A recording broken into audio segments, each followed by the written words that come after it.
দৈনিক টাইমলৈ স্বাগতম। যোৰহাটত এইডছ দিৱস পালন। যোৰহাটৰ 705 গৰাকী লোক এইডছত আক্ৰান্ত। ইয়াৰে 662 গৰাকীয়ে ঔষধ সেৱন কৰি আছে যদিও 181 গৰাকী প্ৰত্যাহ্বান হৈ পৰিছে। এইডছ ৰোগত আক্ৰান্তসকলক বিনামূলীয়াকৈ স্বাস্থ্য বিভাগৰ তৰফৰ পৰা ঔষধ প্ৰদান কৰাৰ লগতে যাতায়াতৰ খৰচো প্ৰদান কৰা হয়। এইডছ ৰোগত আক্ৰান্ত হৈ মৃত্যু হোৱা লোকৰ পৰিয়ালটোত চৰকাৰে এককালীনভাৱে 1 লাখ টকা প্ৰদান কৰে।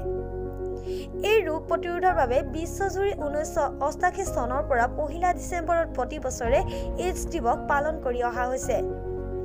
যোৰহাট জিলা স্বাস্থ্য বিভাগৰ উদ্যোগত এইডছ নিয়ন্ত্ৰণৰ যোৰহাট জিলাৰ সহযোগত যুটীয়া স্বাস্থ্য সঞ্চালক ডাক্তৰ অমিত কুমাৰ শইকীয়াৰ সঞ্চালনাত যোৰহাটৰ মুক্তিযুঁজাৰু ভৱনত কুলধৰ চলিহা সভাকক্ষত 1 ডিচেম্বৰত অনুষ্ঠিত সজাগতা সভাত এনেদৰে কয় এইডছ নিয়ন্ত্ৰণৰ যোৰহাট জিলাৰ বিষয়া ডাক্তৰ ভক্তিময় ভট্টাচাৰ্যই।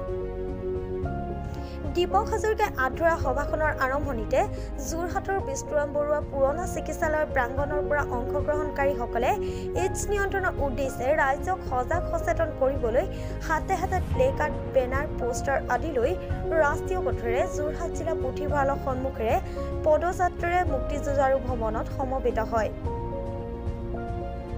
সভাখনত সমল ব্যক্তিৰূপে অংশগ্ৰহণ কৰি ৰাজীৱ বৰুৱাই কয়, 1980 চনতে চিনাক্তকৰণ হোৱা ৰোগটোৰ নিয়ন্ত্ৰণৰ বাবে 1986 চনৰ পৰা বিশ্ব স্বাস্থ্য সংস্থাই প্ৰচেষ্টা চলাই আহিছে আৰু ৰোগ প্ৰতিৰোধৰ বাবে একোটা বিষয়ক লৈ প্ৰতি বছৰে ৰাইজক সজাগ সচেতন কৰিবলৈ 1 ডিচেম্বৰত পৃথিৱীজুৰি এইডছ দিৱস পালন কৰি আহিছে।